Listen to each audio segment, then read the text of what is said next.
Hello friends. துபாயில் வந்து பயங்கரமான ஒரு மழை பெஞ்சிருக்கு. உங்கள் எல்லாருக்குமே தெரியும். நிறைய பேர் வந்து நியூஸில் பார்த்துருப்பீங்க. நிறைய பேர் வந்து ட்விட்டரில் வந்து வீடியோஸ்லாம் பார்த்துருப்பீங்க. அதுவும் ஒரு சில வீடியோலலாம் வந்து பார்த்தீங்கன்னா வந்து ஃபுல் ஏர்போர்ட்டுமே வந்து தண்ணியால் ரம்பியிருக்கு. ஃப்ளைட்டெல்லாம் வந்து இறங்குறதுக்கே வந்து பயங்கர கஷ்டமாக இருந்துச்சு. இந்த ஈவெண்ட் வந்து பார்த்தீங்கன்னா துபாயில் மட்டும் தான் நடந்துச்சு. அதாவது துபாயில் மட்டும் தான் இவ்வளோ பயங்கரமாக மழை பெஞ்சிருக்கா அப்படின்னு கேட்டிங்கன்னா இல்லை. துபாய் மட்டும் இல்லை, துபாய் இருக்கிற கண்ட்ரியான யுனைடெட் அரப் எமிரேட்ஸ், அதையும் மேலே போனீங்கன்னா பஹ்ரைன், அதுக்கப்புறம் யுனைடெட் அரப் எமிரேட்ஸ்க்கு கீழே பார்த்தீங்கன்னா ஒமான், அதே மாதிரி லெஃப்ட்டில் பார்த்தீங்கன்னா சவுதி அரேபியா. இந்த ஏரியா ஃபுல்லாகவே வந்து இவ்வளோ பயங்கரமான ஒரு மழை பெஞ்சிருக்கு அப்படின்னு சொல்கிறாங்க. இந்த மழை வந்து நார்மல் சர்க்கம்ஸ்டான்சஸை விட, அதாவது வழக்கமாக நடக்கிறத விட எந்த அளவுக்கு அதிகம் அப்படின்னு பார்த்தீங்கன்னா, இந்த யுனைடெட் அரப் எமிரேட்ஸ், இந்த ஒமான், இந்த கண்ட்ரிலெலாம் வந்து பார்த்தீங்கன்னா ஆனுவல் ரெயின்ஃபால் ஆவரேஜாக வந்து ஒரு வருஷத்துக்கு எவ்வளோ மழை பெய்யும் அப்படின்னா 100லிருந்து 130 mm. இதுதான் வந்து ரேஞ்சு. ஒரு வருஷத்துக்கே வந்து இவ்வளோ தான் வந்து மழை பெய்யும் அப்படின்னு சொல்லிட்டு எதிர்பார்ப்பாங்க. ஆனால் இந்த ஒரு நாள், இந்த ஞாயிற்றுக்கிழமை மட்டும் கிட்டத்தட்ட 256 mm மழை வந்து பெஞ்சிருக்கு. அதாவது இவங்க 2 வருஷத்தில் பெய்ய வேண்டிய மழை வந்து ஒரே நாளில் வந்து பெஞ்சிருக்கு. இதுதான் வந்து காரணம் ஃபுல் துபாயுமே வந்து மூழ்கினதுக்கு.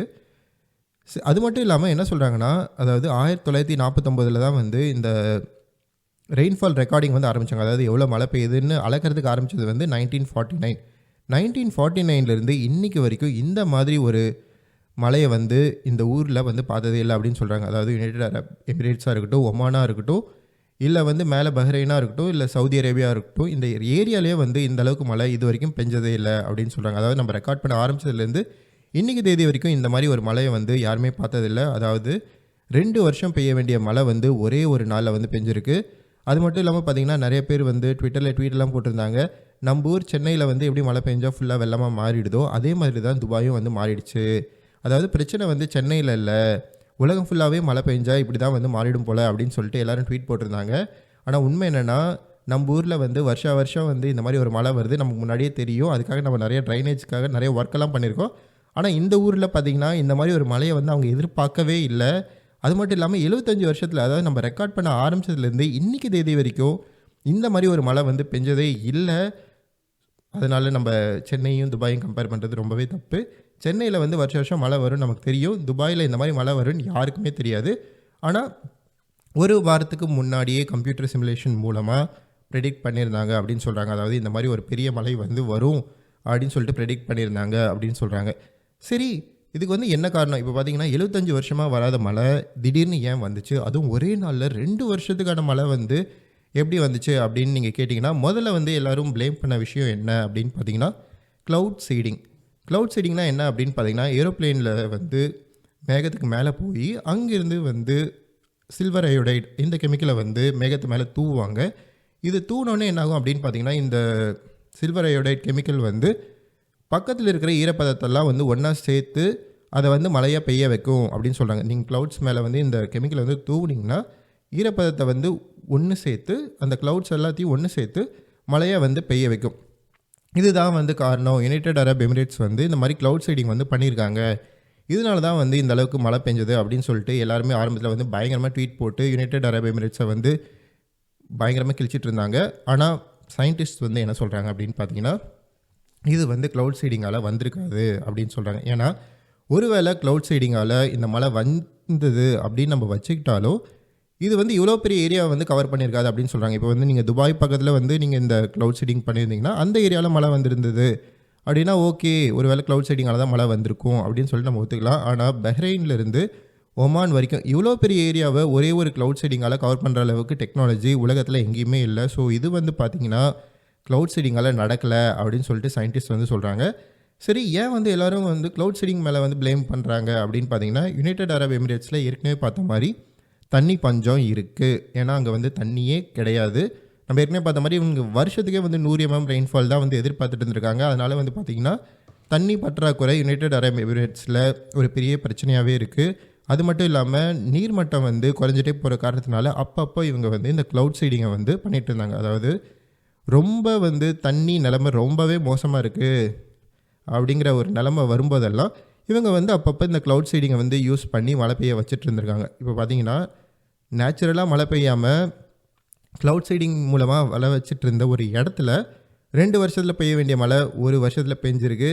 இதனால தான் அவங்க வந்து திக்கு முக்காடி போயிருக்காங்க. சரி, இதுக்கு பார்த்தீங்கன்னா இவங்க வந்து ஒரு டிபார்ட்மெண்ட்டே வச்சுருக்காங்க. அதாவது இந்த க்ளவுட் சீடிங் பண்ணுறதுக்காக வந்து கவர்மெண்ட்டே வந்து ஒரு டிபார்ட்மெண்ட் வச்சுருக்காங்க. ஸோ இதனால் வந்து முதல்ல எல்லாருமே வந்து என்ன ப்ளேம் பண்ணுறாங்கன்னா, இந்த யுனைடெட் அரப் எமிரேட்ஸ் தான் வந்து இந்த க்ளவுட் சீடிங் மூலமாக இவ்வளோ பெரிய மலையை வந்து கொண்டு வந்துட்டாங்க அப்படின்னு வந்து சொன்னாங்க. ஆனால் சயின்டிஸ்ட் வந்து என்ன சொல்கிறாங்கன்னா, இல்லை வாய்ப்பே இல்லை, நீ வந்து என்ன தான் க்ளவுட் சீடிங் பண்ணாலும் இவ்வளோ பெரிய ஏரியா வந்து கவர் பண்ண முடியாது. இது வந்து முதல் ரீசன். சரி, ரெண்டாவது ரீசன் வந்து கேட்குறாங்க, சரி எப்படி தான் வந்து இவ்வளோ மழை வந்துச்சு? ஏன்னா க்ளவுட் சீடிங் பண்ணல, க்ளவுட் சீடிங் பண்ணாலும் இவ்வளோ பெரிய ஏரியா வந்து கவர் பண்ண முடியாது, அப்புறம் எப்படி மழை வந்துச்சு அப்படின்னு கேட்டிங்கன்னா, அதுக்கு வந்து என்ன சொல்கிறாங்க அப்படின்னு பார்த்தீங்கன்னா, முதல் விஷயம் வந்து கிளைமேட் சேஞ்ச் அப்படின்னு சொல்கிறாங்க. என்ன ஆச்சு? இப்போ கிளைமேட் சேஞ்சால் என்ன ஆச்சு அப்படின்னு பார்த்தீங்கன்னா, நம்ம எல்லாருக்குமே தெரியும், உலகம் வந்து சூடாகிட்டே போகுது. அதாவது நம்ம வந்து இண்டஸ்ட்ரியலைசேஷன் ஆரம்பிக்கிறதுக்கு முன்னாடி இருந்த டெம்பரேச்சரை விட கிட்டத்தட்ட வந்து 1 டிகிரிக்கு மேலேயே வந்து டெம்பரேச்சர் அதிகமாகிடுச்சு. அதனால் உலகமே வந்து சூடாக இருக்குது அப்படின்னு சொல்கிறாங்க. உலகம் சூடானதுனால சுற்றி இருக்கிற காற்று வந்து சூடாகுது. இந்த காற்று சூடாகிறதுனால என்ன ஆகும் அப்படின்னு பார்த்தீங்கன்னா, காற்றுல இருக்கிற ஈரப்பதம் வந்து அதிகமாகும் அப்படின்னு சொல்கிறாங்க. அதாவது 1 டிகிரி நம்மளை சுற்றி இருக்கிற காற்றோட டெம்பரேச்சர் வந்து அதிகமாகனா அது வந்து 7% அதிகமாக ஈரப்பதத்தை தக்க வச்சுக்கும் அப்படின்னு சொல்கிறாங்க.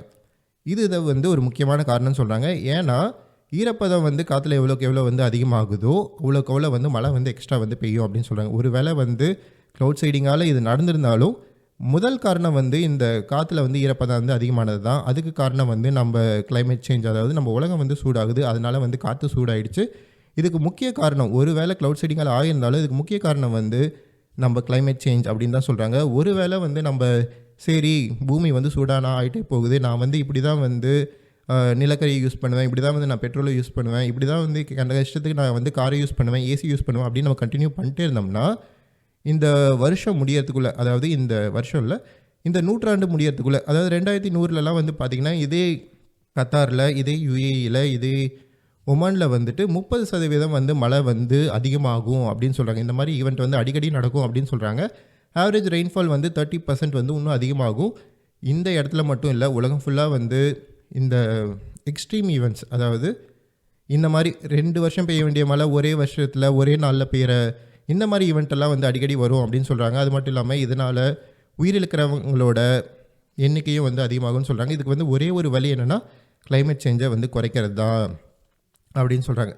சரி, க்ளவுட் சீடிங் ஒரு வேளை பண்ணலை, ஓகே நம்ம ஒத்துக்கிறோம், நாங்கள் வந்து கிளைமேட் சேஞ்சால் தான் வந்து காற்றுல வந்து ஈரப்பதம் அதிகமாகிடுச்சு அப்படின்னே வச்சுக்குவோம். ஏன் திடீர்னு ஒரே இடத்துல வந்து இவ்வளோ மழை பெஞ்சது அப்படின்னு பார்த்தீங்கன்னா, காற்றழுத்த தாழ்வு நிலை. அதாவது நம்ம வந்து அடிக்கடி தமிழ்நாட்டிலலாம் வந்து கேள்விப்பட்டிருப்பீங்க. ஒருவேளை நீங்கள் சன் டிவி வந்து அடிக்கடி பார்த்துட்டு இருந்தீங்கன்னா அதில் வெதர் நியூஸில் வருவாங்க, காற்றழுத்த தாழ்வு நிலை வந்து வங்காள விரிகுடாவில் வந்துருச்சு, அது நம்மளை நோக்கி வந்துக்கிட்டே இருக்குது, நம்மளை நோக்கி வந்து நம்ம கரை ஏறிடுச்சுன்னா மழை நின்றுடும். ஆனால் அது வந்து வங்காள விரிகுடாவில் அங்கே காற்றழுத்த தாழ்வு நிலை இருக்கிற வரைக்கும் நம்ம ஊரில் வந்து மழை வந்து வச்சு செய்யும்.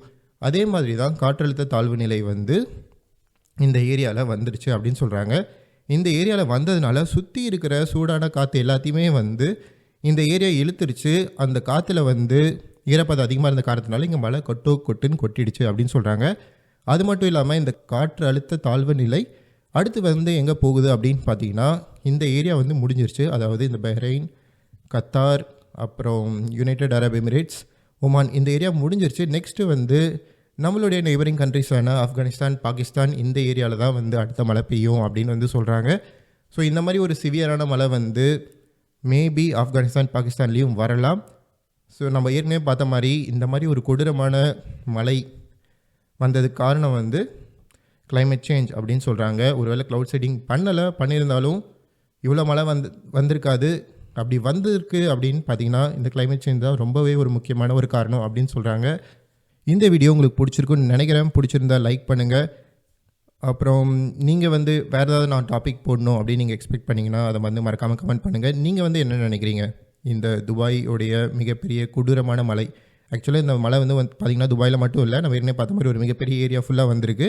துபாய் மட்டும் மூழ்கலை, பக்கத்தில் இருக்கிற ஏரியா எல்லாமே மூழ்கிருக்கு. அது மட்டும் இல்லாமல் பார்த்திங்கன்னா ஒமானில் வந்து ஒரு 10-11 குழந்தைங்க, அதாவது 10 to 15 வயசு இருக்கிறவங்க வந்து இறந்துட்டாங்க, ஸ்கூல் போகிற பசங்க அப்படின்னு ஒரு நியூஸ் வந்திருக்கு. நீங்கள் வந்து என்ன நினைக்கிறீங்க? அதாவது இந்த மாதிரி ஒரு கொடூரமான மழை வந்து இனிமேட்டு வரக்கூடாது அப்படின்னா நம்ம கிளைமேட் சேஞ்சை தடுக்கிறதுக்கு வந்து என்ன பண்ணணும், நீங்கள் என்ன நினைக்கிறீங்க அப்படிங்கிறத அதையும் வந்து மறக்காமல் கமெண்ட் பண்ணுங்கள். ஒருவேளை வந்து இந்த சேனலுக்கு நீங்கள் இது வரைக்கும் சப்ஸ்கிரைப் பண்ணலாம், மறக்காமல் சப்ஸ்கிரைப் பண்ணுங்கள். Have a good day.